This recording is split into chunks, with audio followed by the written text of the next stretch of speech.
Hello and welcome to बाइक्यूल्स। पिछले lecture में हमने Thomson model of an atom की बात की थी और आज वाले लेक्चर में हम बात करेंगे Rutherford's model of an atom. तो Rutherford model of an atom क्या कहता है? तो बेसिकली रदरफोर्ड एक साइंटिस्ट थे और ये काफ़ी क्यूरियस थे ये जानने में कि किसी भी एटम के अंदर इलेक्ट्रॉन किस तरह से अरेंज्ड है, और इस अरेंजमेंट को जानने के लिए ये एक एक्सपेरिमेंट डिज़ाइन करते हैं। इस एक्सपेरिमेंट को हम क्या बोलते हैं? तो इस एक्सपेरिमेंट को हम बोलते हैं गोल्ड फॉयल एक्सपेरिमेंट, या इसी का दूसरा नाम है अल्फा पार्टिकल स्कैटरिंग एक्सपेरिमेंट। इससे पहले कि हम ये देखें कि इन्होंने ये एक्सपेरिमेंट कैसे परफॉर्म किया, आपके मन में दो सवाल आ रहे होंगे। पहला कि रदरफोर्ड ने गोल्ड फॉयल ही क्यों लिया, और दूसरा कि ये अल्फा पार्टिकल्स क्या है। तो सबसे पहली बात तो रदरफोर्ड ने गोल्ड फॉयल इसीलिए लिया क्योंकि इनको एक काफ़ी थिन यानी कि काफ़ी पतला फॉयल चाहिए था, और गोल्ड फॉयल की थिकनेस सिर्फ 1000 एटम्स जितनी होती है, यानी कि ये एक काफ़ी पतला फॉयल है। दूसरा कि अल्फा पार्टिकल्स क्या हैं? तो alpha particles doubly charged helium ions हैं, यानी कि हीलियम 2 पॉजिटिव आयंस हैं, और हीलियम जिसका एटॉमिक मास कितना होता है 4u। अल्फा पार्टिकल्स को लेने का रीज़न था कि ये काफ़ी फास्ट मूविंग है, और इसके अलावा यहाँ एक और रीज़न होता है कि अल्फा पार्टिकल के अंदर कंसीडरेबल अमाउंट ऑफ एनर्जी होती है, यानी अच्छी खासी एनर्जी होती है जिसके थ्रू ये गोल्ड फॉयल को पास कर जाएगा। अब इन्होंने ये एक्सपेरिमेंट कैसे किया? तो बेसिकली रदरफोर्ड ने क्या किया, एक लेड बॉक्स ले लिया। क्या ले लिया? एक लेड बॉक्स। इस लेड बॉक्स के अंदर इन्होंने अल्फा पार्टिकल का सोर्स लगा दिया, यानी जिसमें से अल्फा पार्टिकल्स निकल रहे हैं। यहाँ सामने एक स्लिट बना दी जिसके थ्रू अल्फा पार्टिकल्स बाहर जाएंगे। स्लिट लगवाने का क्या रीज़न था? ताकि अल्फा पार्टिकल एक प्रॉपर डायरेक्शन में एमिट हो, वरना कहीं भी किसी भी डायरेक्शन में जा सकते हैं। अब ये अल्फा पार्टिकल्स क्या करेंगे, इस गोल्ड फॉयल को क्रॉस करेंगे, और सामने इन्होंने लगवा दी एक फ्लोरोसेंट स्क्रीन जिसके ऊपर जिंक सल्फाइड की कोटिंग थी। अब ये जिंक सल्फाइड वाला पॉइंट अगर आप नहीं भी याद रखोगे तो कोई दिक्कत नहीं है। फ्लोरोसेंट स्क्रीन को लगवाने का पर्पस क्या था? फ्लोरोसेंट जिंक सल्फाइड स्क्रीन को लगवाने का ये पर्पस था कि ये जितने भी अल्फा पार्टिकल्स हैं उनकी डिफ्लेक्शन को देख सके, उनके पाथ को ऑब्जर्व कर सके। तो ये था रदरफोर्ड का एक्सपेरिमेंट। अब रदरफोर्ड ने जब ये एक्सपेरिमेंट किया तो उनसे इनकी ऑब्जर्वेशंस क्या क्या थी? पहली ऑब्जर्वेशन तो ये थी, most of the alpha particles passed straight through the foil without any deflection from there path. ज़्यादातर अल्फा पार्टिकल्स फॉयल में से बिल्कुल स्ट्रेट निकल गए, कुछ भी थोड़े से भी एंगल से इनकी डिफ्लेक्शन नहीं हुई। ठीक है। सेकेंड ऑब्जर्वेशन क्या थी? A small fraction of them were deflected from their original path by small angle। सिर्फ ऐसे थोड़े से ही पार्टिकल्स थे जो अपने ओरिजिनल पाथ से डेविएट हुए थे, वो भी थोड़े से एंगल से, यानी ये सीधा जाते जाते हल्के से एंगल से मुड़ गए। ठीक है, यानी बहुत कम पार्टिकल्स ऐसे थे जो थोड़ा सा डेविएट हो गए।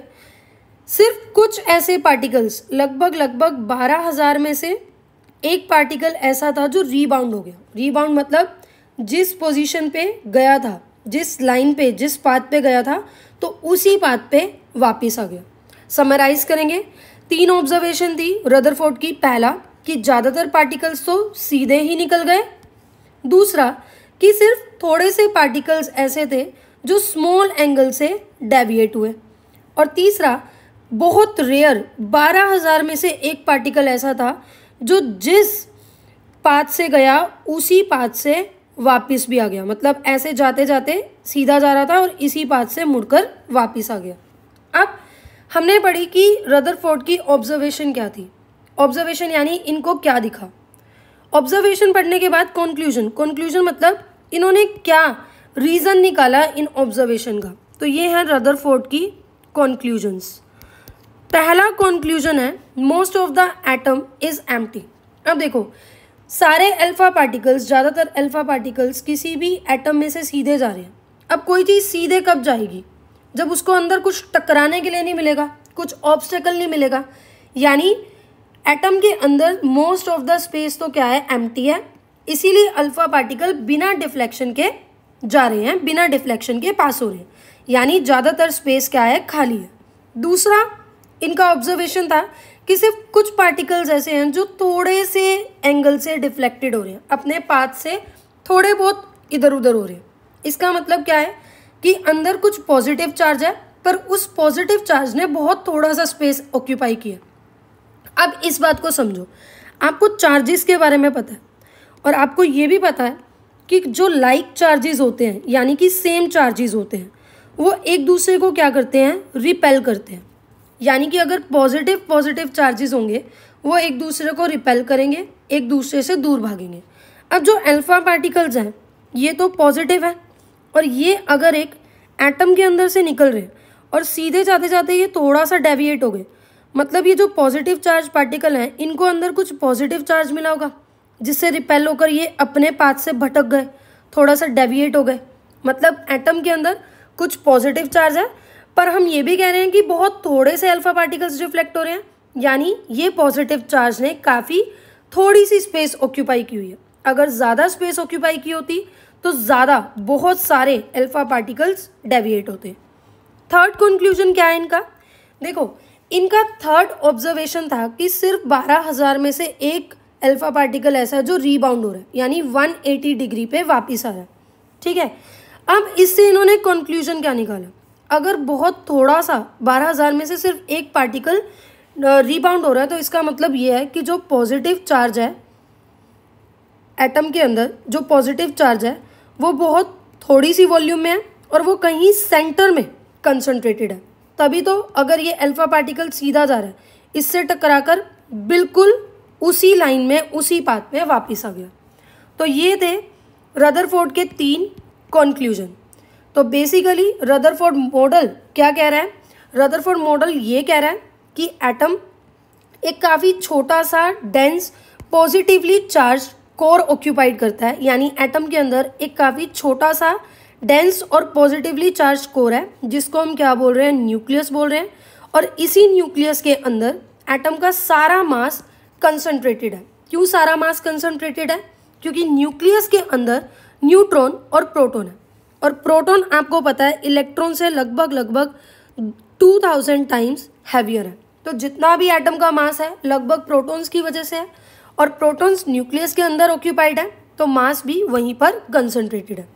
अब इसके अराउंड नेगेटिव चार्ज पार्टिकल्स यानी इलेक्ट्रॉन्स सर्कुलेट हो रहे हैं, पर वो सर्कुलेट हो रहे हैं कुछ डिस्टेंस पे।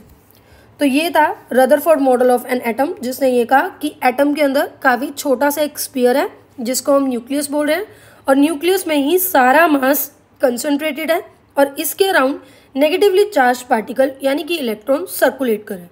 अगर न्यूक्लियस और एटम के साइज़ को कंपेयर करें तो न्यूक्लियस का साइज़ काफ़ी छोटा है जब हम एटम के साइज़ से कंपेयर करें। तो हमने रदरफोर्ड मॉडल की ऑब्जर्वेशन पढ़ी। सबसे पहले तो हमने ये पढ़ा एक्सपेरिमेंट परफॉर्म कैसे हुआ, फिर हमने ऑब्जर्वेशन पढ़ी। उस ऑब्जर्वेशन से कंक्लूजन्स क्या निकल रहे थे हमने ये पढ़ा। लास्ट में हमने पढ़े रदरफोर्ड के पोस्टुलेट्स कि एक्चुअल में ये मॉडल क्या क्या रहा है। अब बात आती है ड्रॉबैक की कि रदरफोर्ड मॉडल के ड्रॉबैक क्या हैं, यानी कि लिमिटेशंस क्या हैं। देखो, रदरफोर्ड मॉडल ने ये कहा कि एटम के अंदर न्यूक्लियस है और न्यूक्लियस के अराउंड इलेक्ट्रॉन रिवॉल्व कर रहे हैं, लेकिन ये इलेक्ट्रॉन रिवॉल्व करते करते कुछ एनर्जी एमिट कर रहे हैं। अब यहाँ से एटम की स्टेबिलिटी पे क्वेश्चन उठते हैं। क्यों?